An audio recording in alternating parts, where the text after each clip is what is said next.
Let's start with a comment from one of our subscribers that really gets people talking.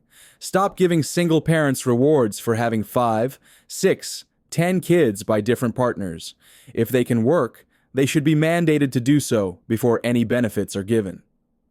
This isn't just one person's frustration. It's a view shared by many Americans who believe the system may be too generous and that some people might be taking advantage of taxpayer-funded benefits. But is that really true? Are families having more kids just to get extra government checks? Or is that a myth fueled by politics and stereotypes? In this video, we're going to dig into the facts. We'll look at what single-parent families really face, what benefits actually provide, and whether requiring work before any assistance is realistic. Along the way, we'll uncover some surprising statistics that challenge common assumptions. So, stick with me. By the end of this video, you'll have the tools to separate fact from fiction and see what policies actually work for families, seniors, and taxpayers. And don't forget, subscribe to Social Security Post if you want daily updates on SNAP, Social Security, SSI, SSDI, and the programs that matter to real Americans like you. Single-parent households are not rare in the U.S. In fact, the U.S. has the highest rate of single-parent families in the developed world. According to Pew Research, about 23% of American children live with just one parent, compared with less than 10% in most other countries. Most of these single-parent households are led by women, and the reasons are varied: divorce, separation, domestic violence, or partners walking away from responsibilities. The vast majority of these parents did not plan to raise children alone, but circumstances left them in that position. It's also important to note that single parents often face more financial pressure than two-parent households. They have fewer income sources, higher childcare burdens, and often limited time for work. Many single mothers work, but in low-paying jobs without benefits or flexibility. The idea that people are deliberately having multiple children by different partners just to access benefits doesn't match the data. Studies consistently show that family structures are shaped more by social and economic pressures than by the lure of government aid. Let's be clear, government benefits are not designed as rewards.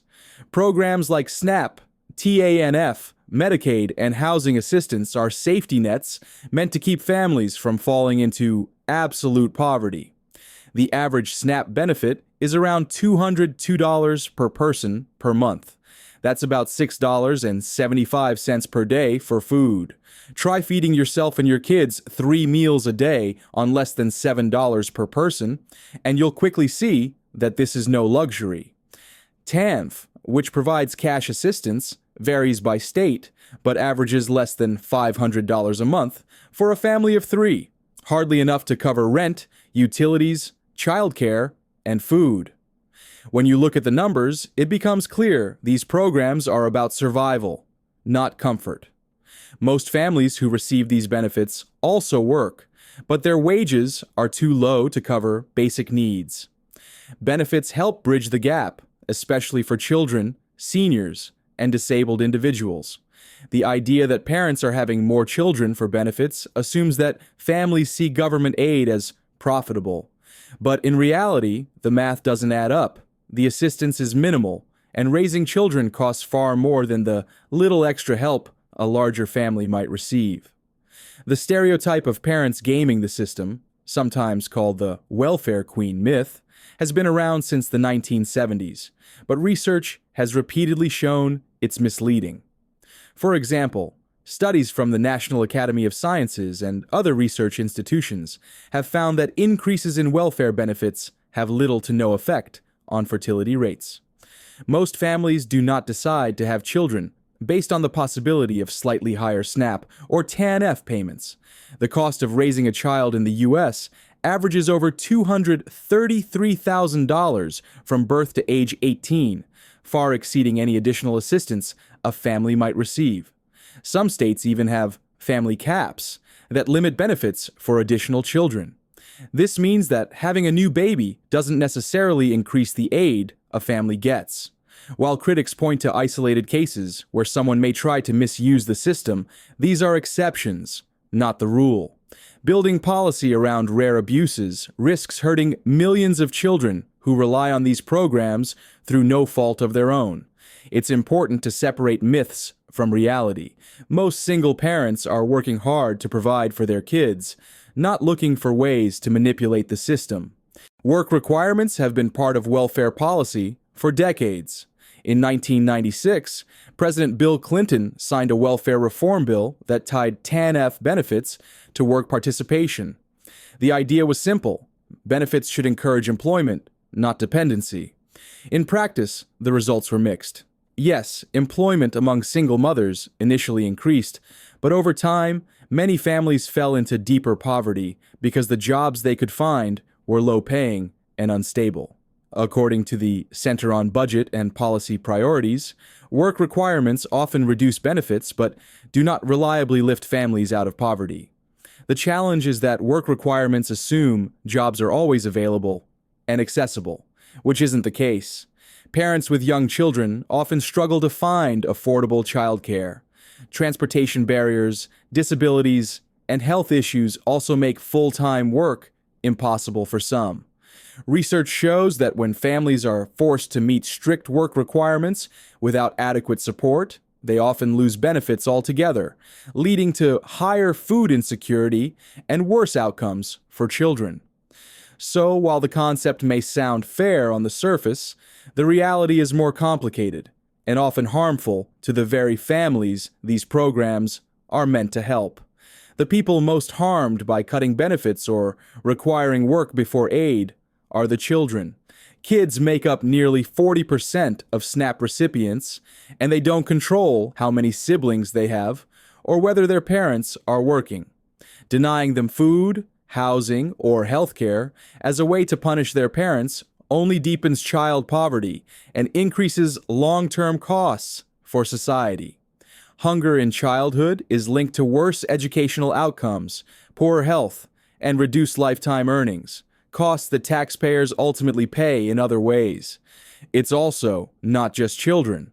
Seniors and disabled individuals make up a large share of benefit recipients. In fact, nearly 70% of SNAP participants are either children, elderly, or disabled.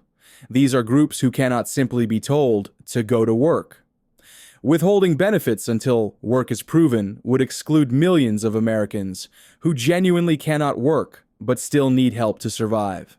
This shows that blanket work-first policies don't account for the diversity of people relying on these programs and would end up punishing the most vulnerable. So what's the solution? Instead of framing benefits as rewards or punishing families, policymakers should focus on building supports that make work possible.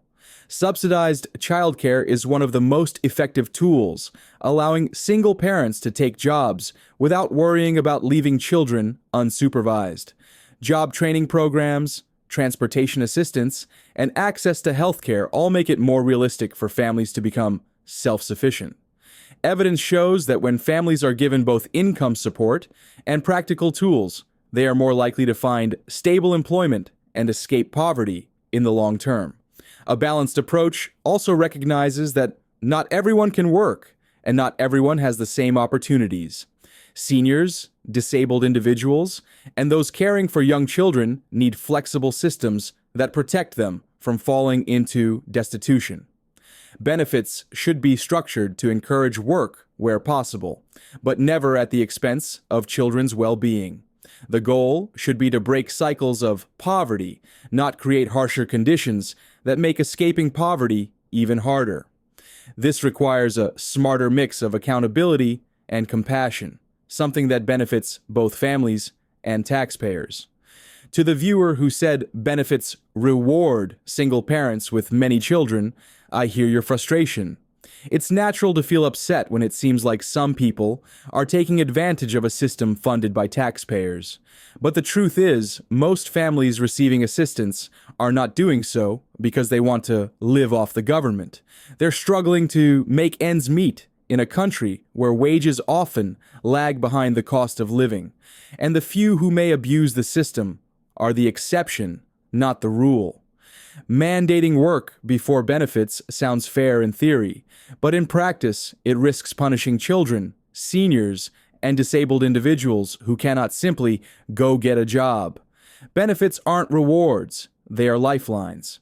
If we want fewer families dependent on assistance, the solution is not cutting people off, but giving them the support they need to work, raise their children safely, and build stability.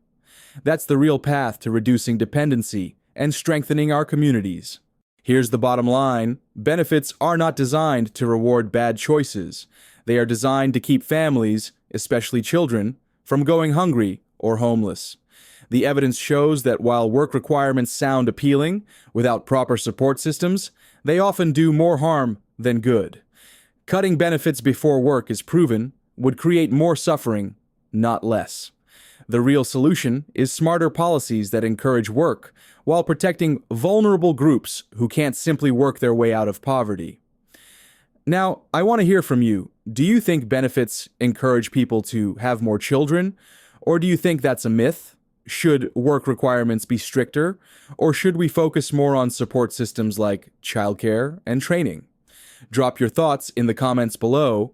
I'll be reading them. And don't forget to like this video, share it, and subscribe to Social Security Post for daily updates on Social Security, SNAP, SSI, SSDI, Medicare, Medicaid, and other benefits that impact your life. Together, let's cut through the myths and focus on the facts